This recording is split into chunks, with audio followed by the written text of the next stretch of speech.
Hi everyone, and welcome to our final video of this Lenten video series. We're wrapping up Psalm 84, and now it's time to start asking ourselves, what might God have in store for me next? And if you're thinking, next? What do you mean, what's next? Lent is over now. Remember, the Christian life is year-round. It isn't just these 40 days before Easter. We're always called to be growing in holiness, growing closer to God, and having that closer connection with Him. But we have these built-in times during the year, during Lent and also during Advent, when we know that it's time to kind of put that little bit of extra effort in. So if you did take it up a notch during Lent, and kind of gave that extra surge in the race that we're running towards God and towards heaven, how do you keep up that momentum? How do we take what we've learned during Lent or what we've done during Lent and move it into our regular lives? What that looks like might be different for different people.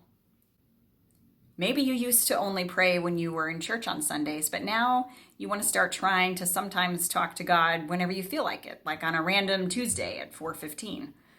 Or maybe you went to confession during Lent and you really liked the way it made you feel, and now you want to maybe go every once in a while, like every few months.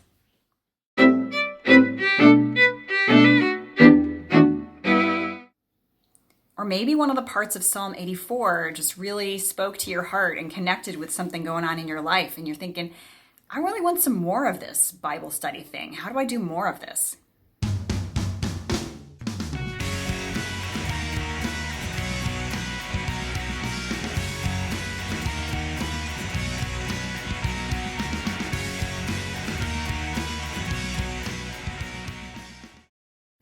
Whatever it looks like, the important thing is to keep moving forward, keep connecting with God on our pilgrimage toward heaven.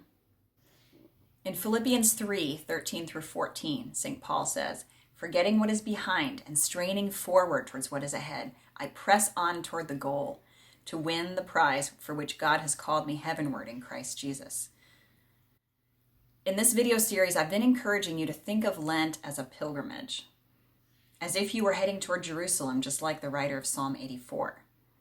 But really, our whole life is one long journey, one long pilgrimage toward heaven.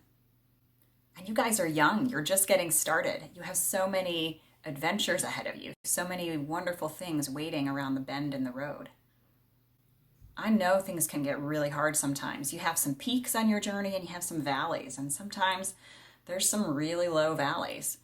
But remember what the writer of Psalm 84 told us. When he passes through the valley of Baca, he said, the Lord provides springs of water to drink. And God provides for us in those valleys. And if we think of life as a pilgrimage, that we're passing through things, we're not stuck in that bad place, we're passing through it. And one day it's going to be in our rearview mirror. Even all the crazy stuff of 2020 and 2021, all this pandemic stuff, it will be in our rearview mirror because we are moving forward with God. So think of your life as a pilgrimage and keep on telling God, I'm here, I'm ready. Where are you taking me next? The Christian life is an adventure. I love it because it's never boring. It's never meaningless. There are challenges, there are tough times, but you know what? Life is hard sometimes whether you're a follower of Christ or not. Nobody gets a free pass to avoid the hard stuff. But I made a decision when I was a senior in high school that I was going to start making God at the center of my life. And I was going to pray every day and read His Word every day. And that has made all the difference. Better is one day of that kind of life than 1,000 without Him. I'm going to leave you with the final two verses of Psalm 84.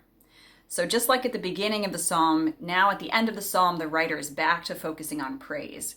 He hasn't arrived yet at his destination. He's still on his way to Jerusalem, but he knows he's going to get there. And he's focusing on thinking about how good God is. So let's keep reminding each other of that, of where we're going and where we belong and how good the shepherd is who is taking us there. Thanks for watching these videos, and may God bless you and make you rooted in the strong love of Christ. I hope to see you again in person sometime soon.